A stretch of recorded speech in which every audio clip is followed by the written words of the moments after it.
So in this Visme tutorial video, I'm going to be showing you guys how to edit the text color on Visme. So once you're into the Visme app or on the Visme desktop version, add some text to your design by just going to the left-hand side of your screen here, pressing on this text icon right here in the top left or the T icon.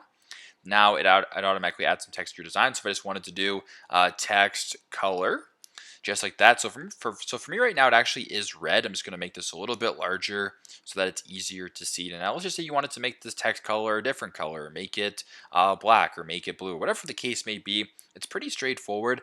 Double tap on the text right here. Go to this top bar where this red box is covered. Simply just press on that. And what you can also do is just select right here. So if you wanted to make the text blue, make the text yellow or purple, whatever the case may be, you can go ahead and do that. You can press on presets if you have presets, themes if you have more, you can select on more, whatever the case may be. If you want to create palettes, you can do that as well, but it's a pretty straightforward process.